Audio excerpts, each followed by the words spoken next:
NBA insider Marc Stein released a Substack and mentioned in that article that he believes that the Dallas Mavericks could potentially seek a Lonzo Ball trade.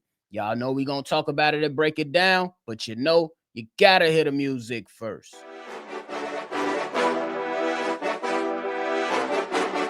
Cognac. Gang.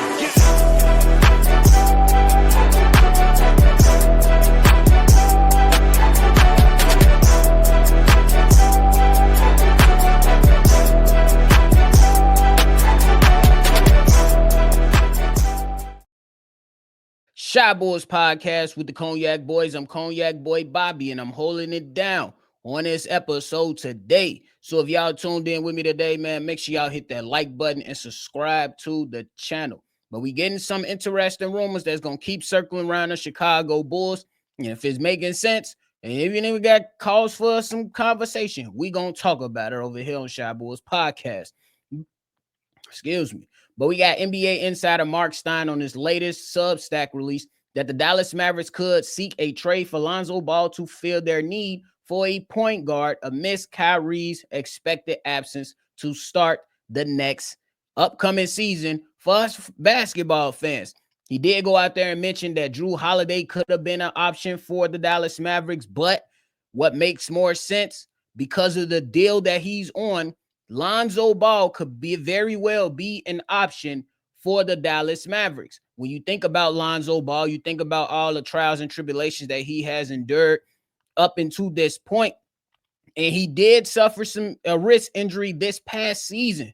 We cannot forget that. But the good thing is no issues were found with that reconstructed knee that he had.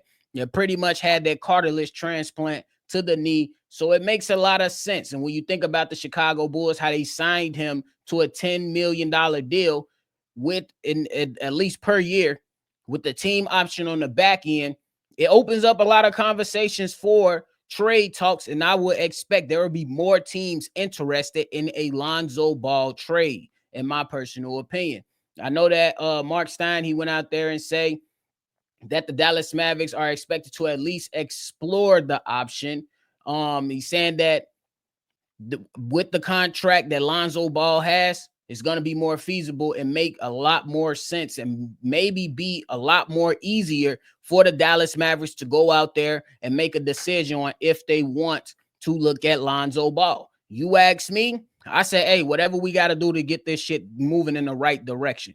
Now, I understand that we like Lonzo Ball. I understand that a lot of us respect Lonzo Ball, but at the same time, hey, if a deal comes across your table and it makes more sense for the Chicago Bulls now and in the future, you absolutely entertain that trade talk. And if it makes sense for the team, you go out there and you absolutely pull the trigger. Me personally, I think there's not many untouchable players on this Chicago Bulls team. So you absolutely have to allow conversations to be had about Lonzo Ball. And if you want to go out there and you say, hey, we looking for a player from the Dallas Mavericks, and I know one player that could potentially be circulating and be rumored to the Chicago Bulls, that is Daniel Gafford. If you telling me we can go and get a shot blocker like Daniel Gafford and a player like Daniel Gafford in a swap for Lonzo Ball, I'm all for it. And we got some of those other things that have been coming out about how the Chicago Bulls might be very, very high on Igor Demon.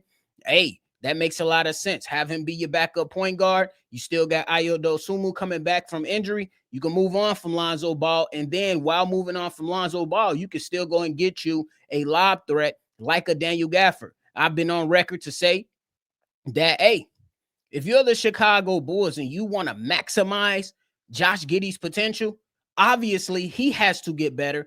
But what allows him to be better and get better is to find him a lob threat that he can very well utilize to help him in pick and roll. Nikola Vucevic is not that type of center. He's not going up and grabbing the ball and dunking on anybody's head.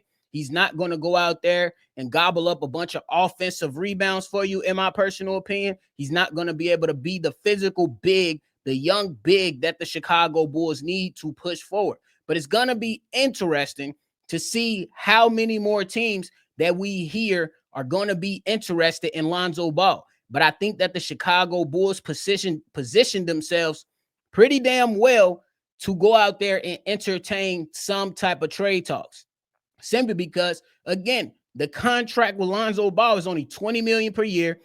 I mean, $20 million, $10 million per year with a team option on the back end, just for some reassurance to say, hey, look, it's the NBA. We understand injuries happen, but you hoping that Lonzo Ball can be healthy. But at the same time, you still explore those options. I know that it was reported back then at some point during this season that the Chicago Bulls potentially had guys calling them like the Memphis Grizzlies for some type of backup point guard position being open to them.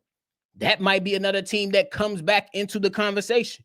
You add Dallas Mavericks coming back into the conversation. You look at the Phoenix Suns, who may still be trying to hang on to Devin Booker and Kevin Durant. They need a point guard. So I think that with the way that the contract is structured for Lonzo Ball, you will have a number of teams calling you and trying to inquire about Lonzo Ball and his services, simply because when Lonzo Ball is on, he is on.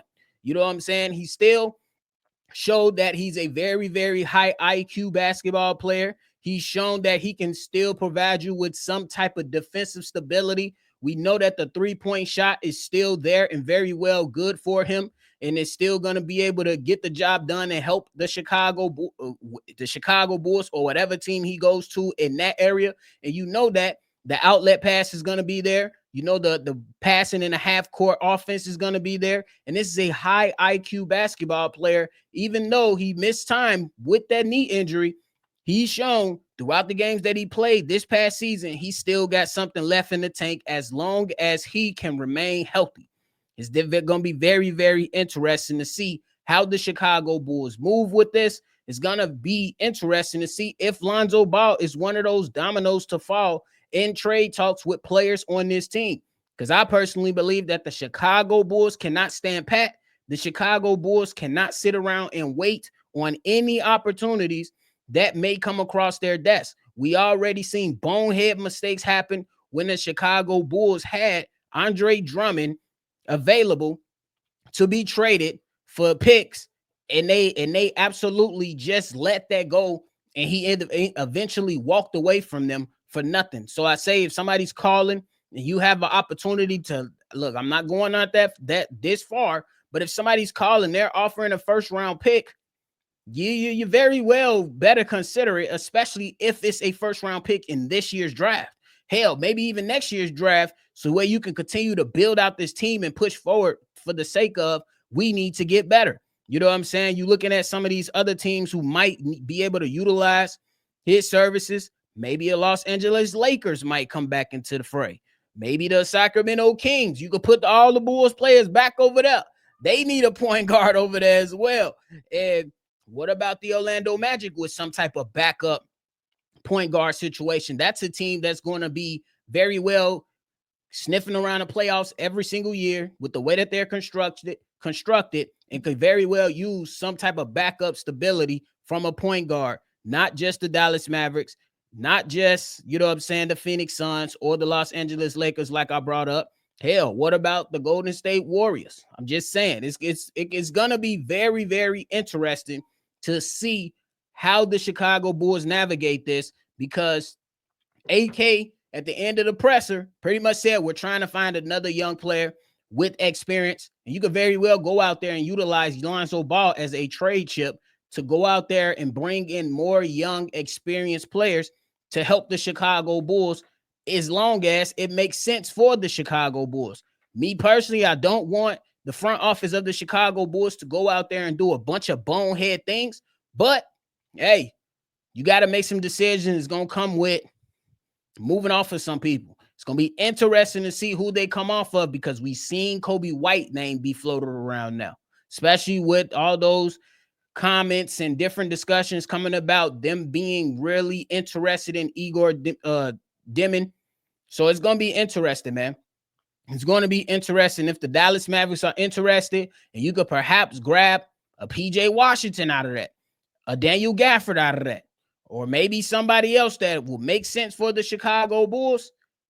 Hey, you strongly have to consider that. I doubt they come off of a Derek Lively as a big man. But there's kind of been some rumors that Daniel Gafford is also expecting to get paid a little bit more than what he's currently getting paid at $13 million per year. So maybe it's a deal that makes sense for both sides. And I know he was a Chicago Bull before, but it is what it is. It's time to see what the hell he could potentially bring if the Chicago Bulls bring him back. Hey, ain't nothing wrong with sending guys away and then bringing them back. The Golden State Warriors did it with Gary Payton II. They sent them off and he came back. So it happens all the time. So we're going to see what this transpires to. We're going to see what happens with this. But it's interesting that the Dallas Mavericks are very, very interested, or at least according to Marc Stein, that they might be interested in the services of Lonzo Ball. But that is it for me today, ladies and gentlemen. Thank y'all for tuning in just into this quick update of a video. Before you get up out of here, make sure you hit that like button, subscribe to the channel, and hit that notification bell as well, man. I appreciate y'all. Make sure y'all always see red, and y'all already know. I'm going to catch y'all on the next one, for sure. Cognac. Gang.